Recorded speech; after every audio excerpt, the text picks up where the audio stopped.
I was wrong about this show, and I don't say that lightly. A few months back, someone dropped a comment on my first video. It said, and I quote, "If you get time, please watch and review To Be Hero X." I saw it, I thought about it, I scrolled past it. Because the title alone, To Be Hero X, I'm not gonna lie to you. It just sounded like another one of those shows. You know exactly the type: cool marketing, generic story, hero gets power, hero punches things, roll credits.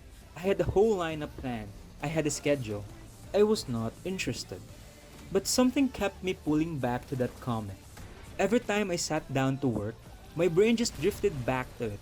To be Hero X. To be Hero X. So fine. I watched it. And I need you to understand something. I was so wrong. This is not another hero anime. This is one of the best anime of 2025, and the fact that most people are still sleeping on it, the fact that it didn't get a single recognition at the 2025 Anime Awards, that genuinely baffles me. The animation is movie level, and I mean that literally. The music is incredible, the fights are insane, but here's what actually separates it from everything else out right now. There is a real story filling this thing. Buckle up because this is going to be one of the most interesting anime breakdowns I've ever done. Let's get into To Be Hero X. Okay, let me set the scene for you. Imagine a world, near future, big, glowing, neon lit mega city, cyberpunk vibes. But here's the twist. In this world, superheroes are real. And they don't get their powers from radioactive spiders or tragic backstories or secret government serums. They get their powers from you, from the public, from belief itself.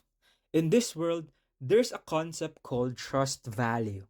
Basically, a quantified score of how much the general population believes in a particular hero. And the rule is simple: if the people believe that a man can fly, he will fly. If a hero loses the people's trust, he loses his special abilities. And that's it. That's the whole engine of this show. Think about what that means for a second. Your power level isn't determined by how hard you train or how gifted you are at birth. It's determined by your fan base, your ratings, your public image. Sounds familiar? Yeah, it should. But it's kind of weird how X got his power. And every 2 years, there's a massive event called the Heroes Tournament, a televised competition where the top 10 heroes in the world fight each other for the title of X, the number one hero in the world. And whoever wins doesn't just get a trophy, they get placed at the literal top of a tower. They become the most powerful person on the planet because they have the most trust in the world behind them. But here's what I love about this show. It doesn't just present this concept and move on. It interrogates it. It pokes holes in it. It asks what actually happened to the people inside the system. Because being a hero in this world isn't just a job, it's a brand, it's a performance. And the line between who you actually are and who the world needs you to be, that line gets blurry real fast. Now, before we dive into this story, I have to talk about the production for a second. Because this show is a Sino-Japanese co-production, which is rare. Like genuinely unprecedented at this scale. It's made by Bilibili and B-Dream, a Chinese studio, in partnership with Sony's Aniplex. The director is Lee Howling, and they got Hiroyuki Sawano, the guy who scored Attack on Titan, Kill la Kill, Gundam, to do the music. The result is something that feels like it cost a blockbuster budget.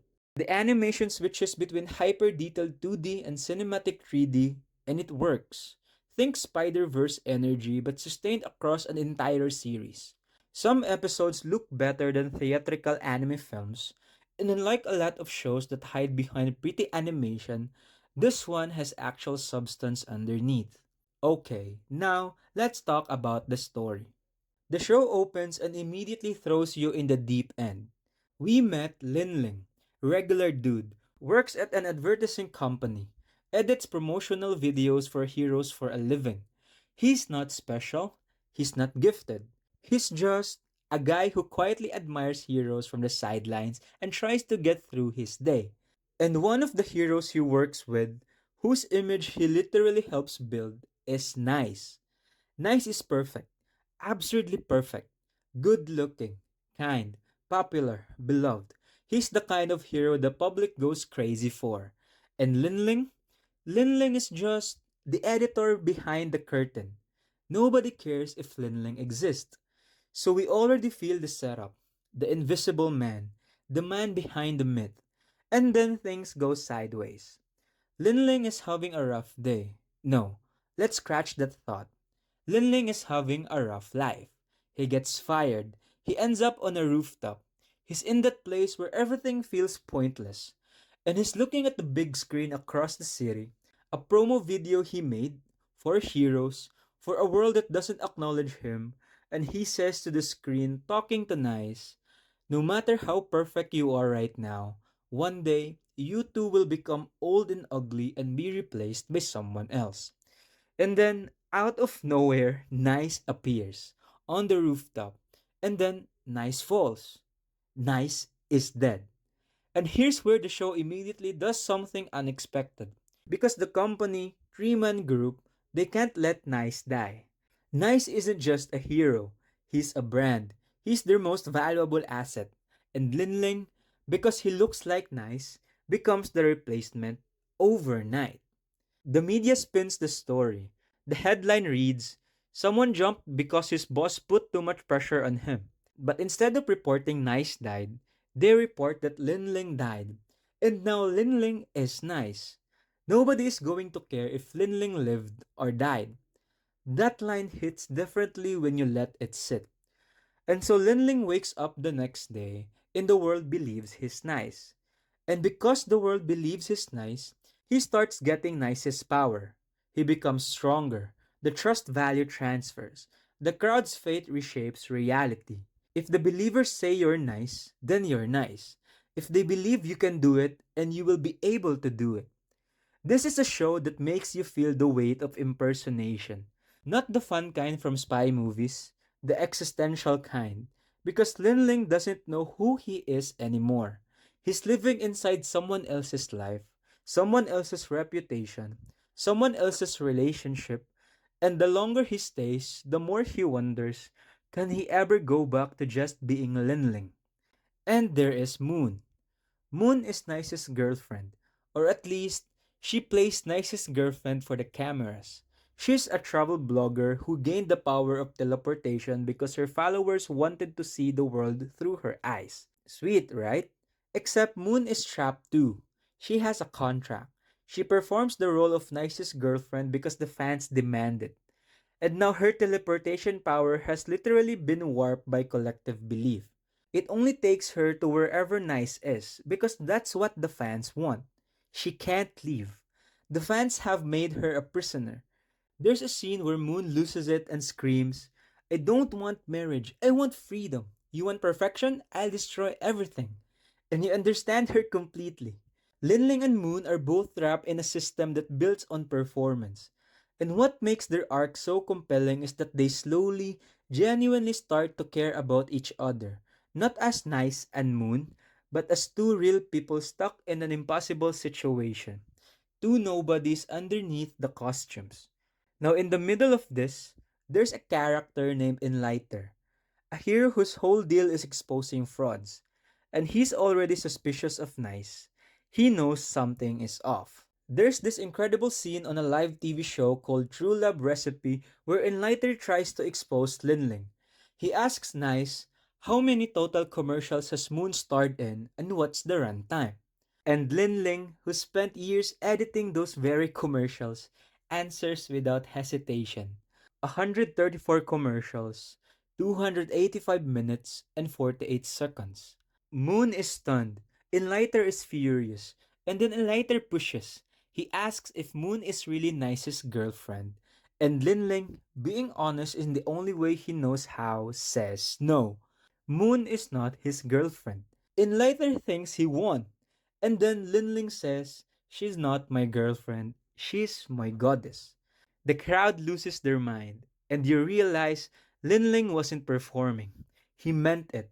He has genuinely fallen for Moon through years of quietly editing her life into other people's highlights. That's beautiful storytelling. It doesn't just advance the plot, it tells you who Lin Ling is without a single monologue. Now here's where the arc lands its final punch. The show eventually comes to a breaking point for Lin Ling. He can't move. Literally can't move. Because the fans don't want Nice to leave. The collective belief is so strong that it physically traps him. And Moon is going to be executed. And Lin Ling makes a choice. He stops being nice. He stops performing the role that was handed to him. He fights as himself, as Lin Ling, and in doing so, he reveals his true identity to the entire world. He's not the perfect nice, he's just a guy, a nobody, but he is his own nobody. And guess what? The people believe in him anyway. Because in a world where trust is everything, sometimes the most powerful thing you can do is be real. Okay, so I want to step back for a second.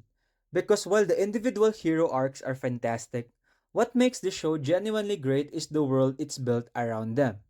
The trust value system isn't just a cool superpower mechanic, it's a metaphor, and the show knows it. Heroes in this world are basically influencers. Their powers are literally engagement metrics.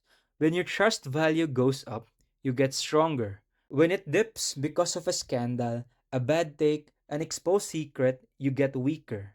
In real time. The Hero Affairs Commission manages everything. Heroes belong to agencies. Agencies manage their image, their schedules, their relationships, their public personas. There's a tournament every 2 years specifically designed so no single hero accumulates too much trust, so power never concentrates for too long. And there's an opposing force to trust value fear value. Where trust empowers heroes, fear empowers something else entirely. And the show introduces a villainous group called the Spotlight Organization. And these people are in the business of manufacturing fear. They create villains. They plant fear value amplifiers at public events. They engineer terror and harvest the energy from it. Because in this world, trust and fear are not just emotions, they are forces, they are power sources, and they exist in direct opposition. And it goes deeper than just good guys versus bad guys. The show tells us that a long time ago, there was a hero named Zero, created by a man named Yan Feng. Zero was the first hero ever, powered by an unprecedented level of public trust. He reached godhood. He was worshipped. He was the pinnacle of what a hero could be. And then he accidentally killed someone. And in one moment, the show describes it like this: it only takes a moment for trust to become fear. And fear spreads even faster, farther than trust. Zero became a god of death. The very people who worshipped him turned their faith into terror. And that fear has never fully gone away. It's buried into the world like a dormant volcano. And the Spotlight organization has found a way to use it. This backstory is crucial because it reframes everything: the tournament, the commission, the whole hero system. It exists, in part, because the world is terrified of what happened with Zero. It's a control mechanism, a way to make sure no one person ever accumulates that much trust again. And the heroes living inside the system? Most of them don't even know any of this. Probably, they're just trying to do their jobs. I said it earlier, and I will say it again. The production of this show is genuinely stunning. Hiroyuki Sawano does the score. If you know his work from Attack on Titan, you know what that means for the fight sequences. Every major duel feels like a live event. The percussion is heavy. The synths are layered. There are vocal tracks during the hero matchups that make your blood pump faster just by existing. The opening theme, Inertia, hits from frame 1.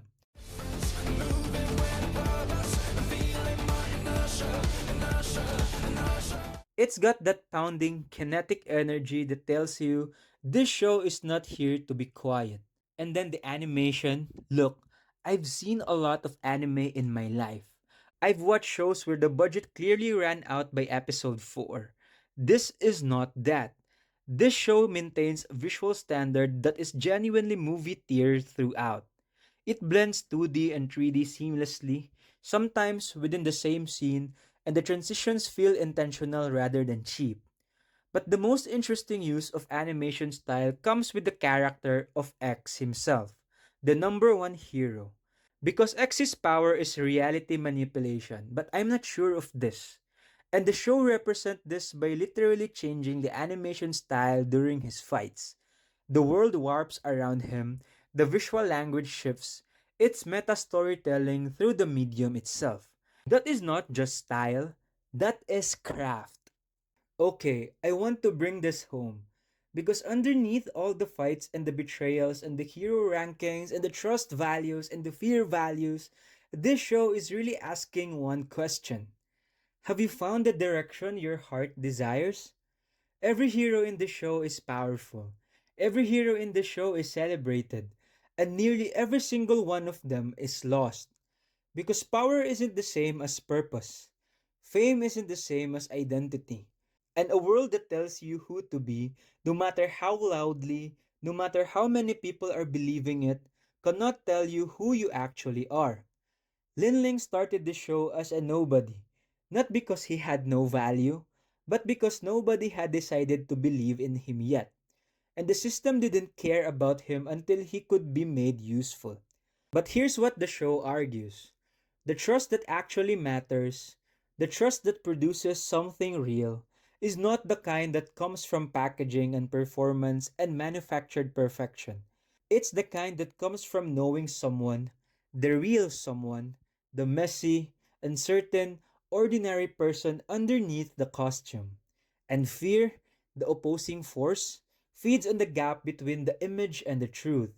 Fear grows when people feel deceived, when trust becomes brittle, when heroes become gods and gods turn out to be human. The Spotlight organization isn't just a villain faction, they are a warning about what happens when media weaponizes the distance between who we are and who we present ourselves to be. In 2025, when we are all, in some way, managing a persona, creating a presence, building some version of ourselves for public consumption, this show is asking you, what happens when the image cracks? What happens when the trust value drops? Who are you when nobody's watching? I didn't expect to feel this much watching this superhero anime. I went in thinking I was going to get some cool fights and interesting concept. And yeah, I got those. But I also got Lin Ling's quiet devastation on a rooftop. I got Moon screaming for freedom in a glass tower. I got Furman finally lying down. I got Cyan standing in the spotlight and just being herself. This show is special. And if you are still sleeping on it, please don't. Watch it. Let it make you uncomfortable. Let it ask you the question: have you found the direction your heart desires? If you enjoy this breakdown, drop a comment and let me know what you thought of To Be Hero X. If you've already seen it, tell me who your favorite hero is down below, because this show has some incredible characters and I want to hear your takes. Also, please don't forget to subscribe to this channel, because if you want to hear more discussions about To Be Hero X, I will release it in my next video. Thank you for watching, and I'll see you in the next one.